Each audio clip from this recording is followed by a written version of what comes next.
வணக்கம் மக்களே, நான் உங்கள் உழவன் சரண் பேசுகிறேன். இப்போ பார்த்தீங்கன்னா மாடு எல்லாம் நீ வளர்த்த முடியாதுங்க. ஏன்னா காலம் வந்து அப்படி ஆயிடுச்சு. என்ன காரணம் கேட்டிங்கன்னா, நான் வந்து இன்றைக்கி வந்து கோபிச்செட்டிப்பாளையத்தில் பக்கத்தில் இருக்கிற அத்தானிக்கு போயிருந்தேன்.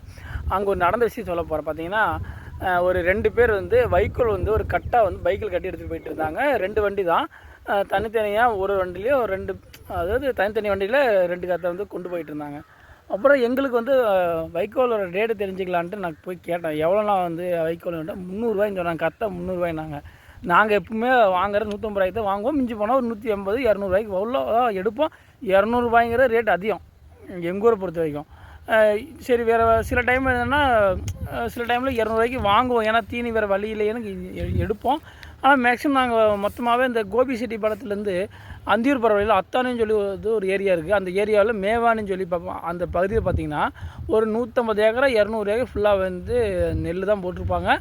அங்கே வந்து நீங்கள் வைக்கோல் எடுத்திங்கன்னா ரேட்டு கம்மியாக இருக்கும். நான் வந்து அப்படி தான் வந்து எடுத்துகிட்டு இருப்போம்.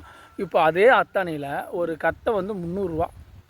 ஆனால் அவர் பார்த்திங்கன்னா வந்து அவர்கிட்ட காடு இல்லையாம், தோட்டம் இல்லையாம். அந்த தீனி வாங்கி போட்டு அவருக்கு ஒரு ஆசையாம், இது நம்மள்கிட்டயே வந்து மாடு வாங்கி வளர்த்தணும்னு ஆசையாம். ஆனால் வந்து அவர்கிட்ட காடு இல்லையாம். அதனால் தீனி வாங்கி போட்டு பண்ணுறேன்னு சொல்கிறாரு. இதெல்லாம் நடக்குமான்னு தெரியல. ஏன்னா அவ்வளோ தீனி ரேட்டெல்லாம் ஏறிடுச்சுங்க. அடுத்து பார்த்திங்கன்னா இந்த மாட்டு தீவனங்கள் பார்த்திங்கன்னா நான் வந்து சக்தி பிராண்டு பண்ணிகிட்ருக்குறோம். நம்ம கடையில் இருக்குது. நான் கடை ஆரம்பிக்கும்போது பார்த்திங்கன்னா 450 நினைக்கிறேன். இப்போ அதே ரேட்டு 560 ரூபா வந்துச்சுங்க. எங்களுக்கு கொடுக்குற ரேட்டு அதுதான். ஒரு 100 ரூபா ஏறிடுச்சு ஒரு 3-4 மாதத்துலேயே. எல்லாமே ரேட் அதிகமாகிடுச்சு. தீவனம், பருத்திக்கொட்டை, புண்ணாக்கு, தவிடெல்லாம் பார்த்திங்கன்னா 600 போச்சுங்க சாதா தவிடு. இப்போ பார்த்திங்கன்னா 850 ஒரு மூட்டை. சாதா தவிடு ஒரு மூட்டை 850 ரூபா. அதுவும் பார்த்திங்கன்னா 49 கிலோ தான். 50 கிலோ கூட கிடையாது. ஓகேங்களா? எல்லாமே ரேட்டு ஏறிடுச்சு. நீங்கள் ஆடு மாடு நீங்கள் வளர்க்குறேன்னு நினச்சிங்க ரொம்ப கஷ்டம். தீவனத்தை வந்து ரெடி பண்ணிக்கோங்க. ஏன்னா மழை இல்லை. எங்கூர் பக்கம் மழை சுத்தமாக இல்லைங்க. சில பக்கம் பேர் சொல்கிறாங்க, நமக்கு தெரியல. எங்கூர் பக்கத்தில் மழையே இல்லை சுத்தமாக. அவுட்டு ஒரு மாதம் ஆச்சு மழை பெஞ்சு.